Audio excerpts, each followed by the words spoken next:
data yang banyak, tengok berulang kali. Cuma kamu kena subscribe, lepas tu tekan loceng tu supaya dia tak tertinggal lah. Okey, ada kita tengok balik.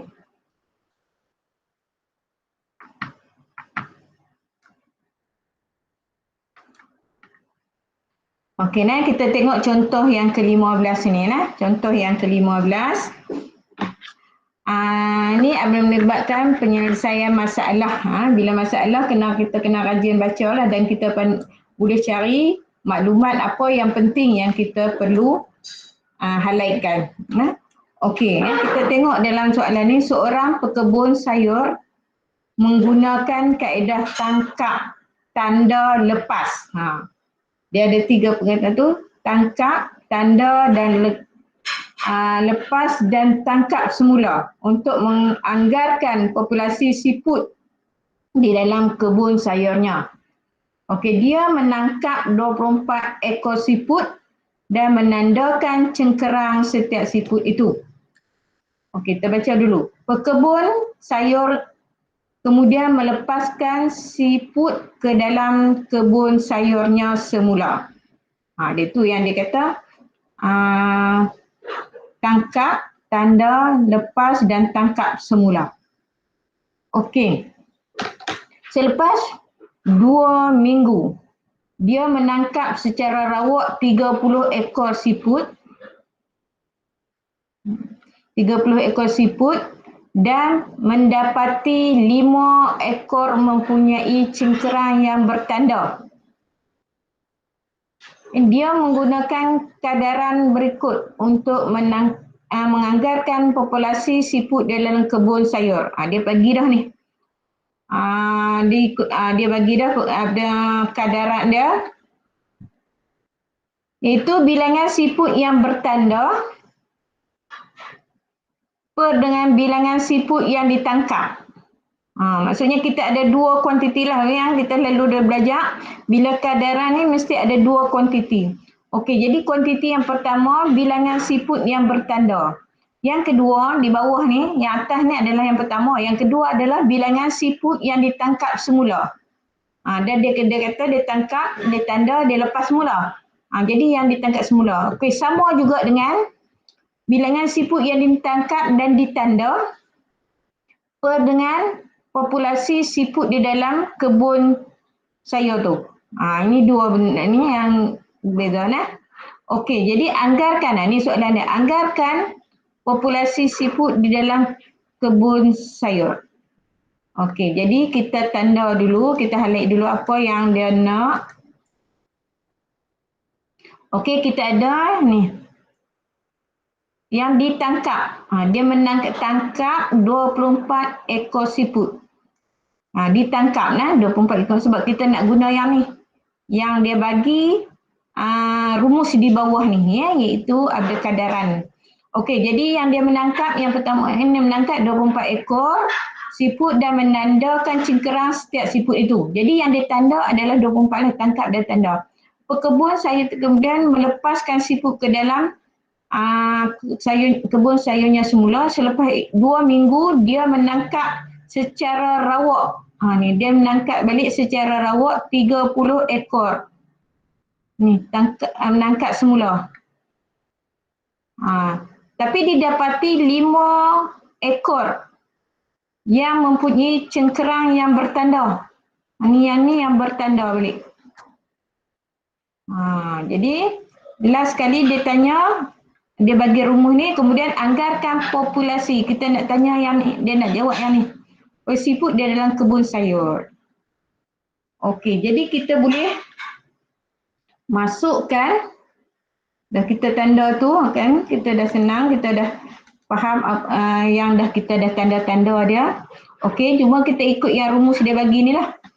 Okey, yang pertama bilangan siput yang bertanda. Yang bertanda, mana tadi? Yang bertanda adalah 5. Kan? Yang bertanda 5. Perbilangan siput yang ditangkap semula. Yang ditangkap secara rawak semula adalah 30. Ni tingkat semula. Sama juga dengan, kan senang kita dah tanda-tanda bilangan siput yang ditangkap dan ditanda. Ditangkap dan ditanda yang mula-mula tadilah. Ni yang menangkap 24 dan ditanda kan. Dan menanda ni. Okey, jadi 24. Okey, yang soalan dia tanya di bawah ni populasi siput. Populasi siput dalam kebun sayur ni. Ni yang ni ada kita ganti dengan X yang kita nak cari. Okey, jadi sama juga macam kita buat kemarin. Kita boleh guna kaedah darab silang. Darab silang ataupun kita tengok berapa ni darab dia baru kita. Okey, kita guna dua kaedah. Kita boleh guna. Okey, yang ni kadang kita guna darab silang lagi senang. Darab silang. Ni dah kita tengok dah. Okey, kita ambil 5 darab X. 5X. Okey, sama juga dengan yang ni. Darab silang tu 30 darab dengan 24. Okey. Sekarang kita nak cari X. X sama juga dengan 30 darab dengan 24. Ni darab bawa mai sini jadi bahagi dengan 5. Okey, jadi kita nak selesaikan tekan kalkulator sajalah. Jadi 30